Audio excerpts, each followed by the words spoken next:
2 hari sudah Arya Bungah dan Arya Gajah Para berdiam di penginapan dekat Bengawan Canggu. Selama 2 hari itu pula mereka ditemani 2 wanita yang disediakan penginapan. Karena kehadiran wanita-wanita itu, mereka akhirnya menyewa 2 kamar, tidak jadi 1 kamar. 2 wanita yang mereka pilih berasal dari Keling. Mereka sudah lama tinggal di ibu kota Majapahit dan jarang mengaku sebagai orang Keling. Tetapi ketika Arya Bungah dan Arya Gajah Para berterus terang siapa mereka sesungguhnya dan apa yang tengah dilakukan di sana, 2 wanita Keling itu tanpa diduga mau membantu dengan sukarela. Ada 1 warta penting yang diperoleh dari salah satu wanita itu. 3.000 prajurit Majapahit dan Paguhan ditempatkan di lereng Arjuna secara diam-diam.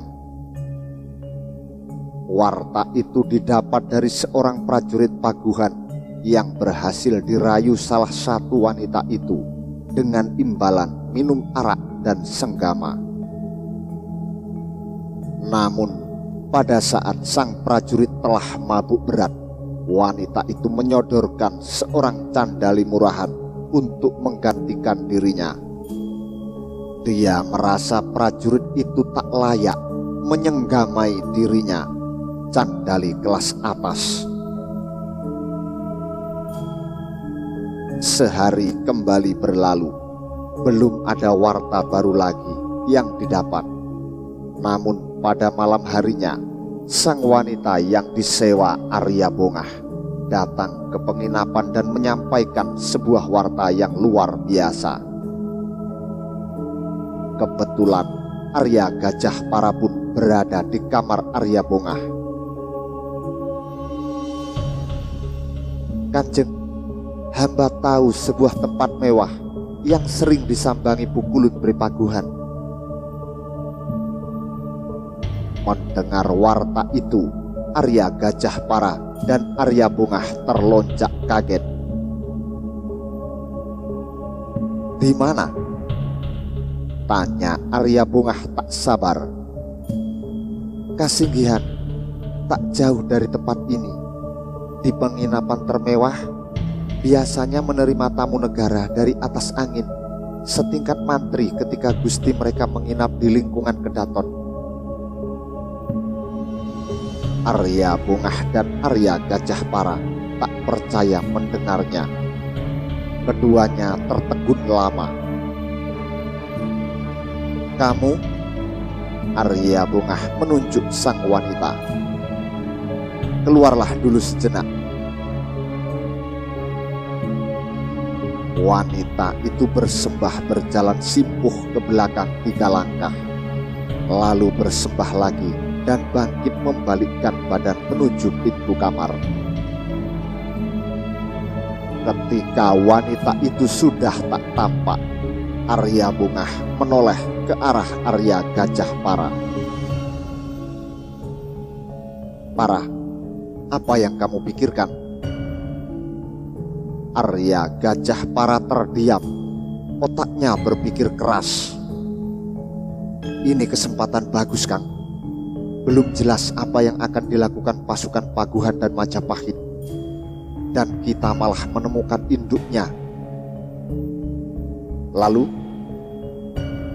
menurut Kang Bungah sendiri?" Arya Gajah Para balik bertanya. Arya Bungah tampak gamang sejenak. "Kita akan berlaku sebagai juru tugik." Arya Gajah Para menatap tajam Arya Bungah.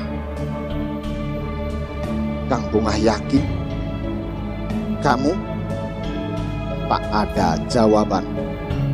"Jika Kang Bungah yakin, aku ikut." "Bagus, sekarang panggil wanita itu lagi." Arya Gajah Para bangkit dari ranjang, Dia keluar kamar sejenak, kemudian masuk kembali diikuti sang wanita yang menunggu di luar kamar. Wanita itu bersembah dan langsung duduk bersimpuh di lantai. "Kamu bisa masuk ke sana?" Arya Bungah melontarkan tanya dengan tidak sabar. "Singgih Kanjeng." "Kamu yakin?" "Tempat itu sering hamba kunjungi. Kadang pemilik penginapan itu jika kekurangan wanita akan menyewa wanita dari penginapan ini, termasuk hamba juga tentunya." "Kamu beroleh warta ini dari mana?" "Dari teman wanita saya yang bekerja di sana, Kanjeng. Tapi kehadiran Pukulun Brepaguhan di sana sangat disamarkan. Hanya sedikit yang tahu bahwa yang sering menyewa tempat di sana akhir-akhir ini adalah Pukulun Brepaguhan." Arya Bungah tercenung sejenak. Begitu juga Arya Gajah Para. "Baik, bagaimana dengan penjagaan di sana?"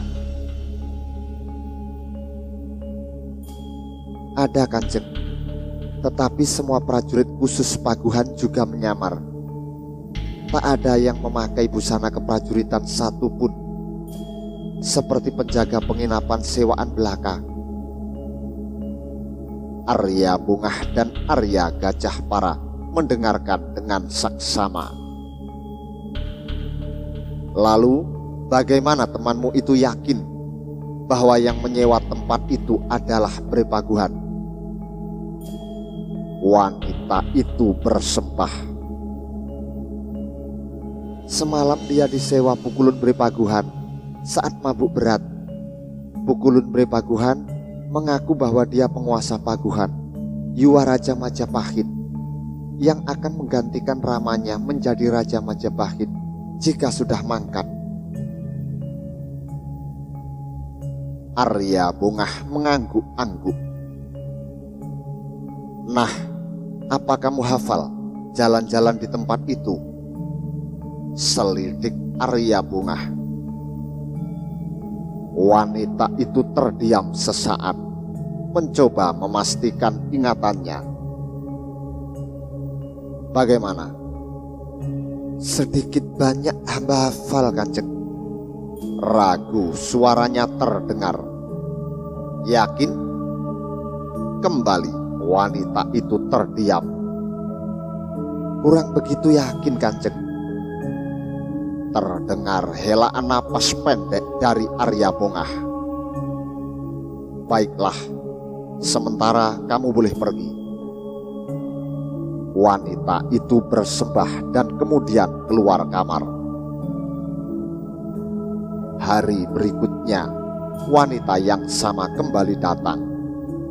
Arya Bungah menyambutnya. Arya Gajah Para sedang tidak di penginapan. Dia berusaha menelisik apa saja yang dipersiapkan pasukan Majapahit di sepanjang Canggu jika nanti perang tak bisa lagi dihindari. Dia juga mencoba memastikan kebenaran warta bahwa Brepaguhan menyewa tempat termewah di penginapan kelas atas itu. Sang wanita sudah masuk ke kamar. Hanya Arya Bungah yang ditemuinya. Dengan bersembah, dia bersimpuh di lantai kamar. "Hamba menghadap lagi, Kanjeng." Arya Bungah mengangguk. "Ada warta apa lagi?" "Masih berkaitan dengan yang kemarin, Kanjeng." "Ada perkembangan baru?" Wanita itu bersembah. "Singgih, cepat katakan." "Hamba mendapatkan seorang pelayan lelaki yang bekerja di penginapan tersebut. Dia dari Keling." Berbinar mata Arya Bungah mendengarnya. "Lantas?" "Singgih, hamba meminta tolong kepadanya untuk menggambarkan jalan-jalan dan letak semua ruangan yang ada di penginapan tersebut. Dan dia bersedia dengan senang hati. Bagus. Hamba juga meminta tolong dia agar mengabari hamba jika Pukulun Beripaguhan sedang bersenang-senang di sana. Mohon maaf sebelumnya, hamba sudah bisa menebak apa yang akan Kanjeng lakukan jika sudah mengetahui tempat Pukulun Beripaguhan bersenang-senang. Bagus sekali. Arya Bungah terkagum-kagum oleh kecerdasan Candali ini. Tak disangka rencananya berkembang sedemikian rupa dengan sangat mudah. Kapan dia menyelesaikan tugasnya? Dia berharap besok malam atau lusa gambar yang dia buat bisa selesai. Pada piranti apa dia akan menggambar? Lontar, Kanjeng. Beberapa lontar sekaligus. Apa dia bisa menulis dan membaca? Tidak, Kanjeng. Bagaimana bisa dia memegang pangrupa? Hamba telah mengajarinya, Kanjeng. Arya Bungah terperangah. Kamu bisa menulis dan membaca? Kasinggihan. Arya Bungah benar-benar kagum kepada Candali di depannya. Oh ya, sudah berapa hari kamu menemaniku?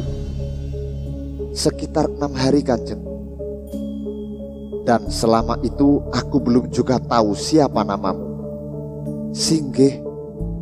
Siapakah namamu? Wanita itu tertunduk. Pentingkah nama hamba untuk Kanjeng ketahui? Ya. Singgih Wulandari, Kanjeng. Nama yang cantik. Nama yang cantik. Secantik orangnya. Wulandari tersipu malu. Wajahmu memerah, Wulandari. Wulandari menunduk. Kamu malu? Tak ada jawaban, hanya sembah yang terhatur dengan canggung. Bagaimana hamba tidak malu mendapat pujian dari orang kepercayaan Pukulun Keling? Arya Bungah tertawa. Andai kamu kuangkat sebagai prajurit telik sandi Keling, kamu bersedia? Wulandari sangat kaget, tetapi tetap tidak berani menengadahkan wajah. Hamba ini wanita bodoh, Kanjeng. Apakah hamba layak untuk itu? Arya Bungah tersenyum. Sangat layak. Wulandari bersembah. Selepas tugas ini, ikut aku ke Keling. Kembali Wulandari bersembah. Nyuwun duka, Kanjeng. Hamba hanyalah seorang Candali. Tercekat suara Wulandari. Arya Bungah tertawa kecil. Mari kita lihat seberapa candalinya dirimu. Wulandari kaget. Maksud Kanjeng? Arya Bungah tak menjawab. Lantas berdirilah. Wulandari ragu-ragu. Dia berdiri canggung. Kepalanya tertunduk dalam. Mendekatlah kemari. Kembali Wulandari ragu. Tetapi kaki-kakinya yang jejak sudah kadung melangkah ke arah Arya Bungah. Lelaki itu telah bangkit dari peraduan. Jarak keduanya telah begitu dekat. Aroma wangi tubuh Wulandari tercium sudah. Wewangian mahal hanya bisa didapat dari Tiongkok sana. Pandanglah wajahku, Wulan. Wulandari salah tingkah. Dia menengadah, tapi tatapannya menyamping. Wajahnya memerah tidak karuan, tapi justru itu membuatnya semakin ayu. dagunya yang indah dipegang sudah. Bibir mungilnya didekatkan ke bibir Arya Bongah. Wulandari memejamkan matanya pasrah. Sebentar saja tubuhnya telah rebah diranjang dengan busana yang telah terlucuti. Sungguh tubuh Wulandari memang sangat mengagumkan. Arya Bongah membimbingnya untuk mendaki puncak kenikmatan asmara berdua. Ah, Kang Mas,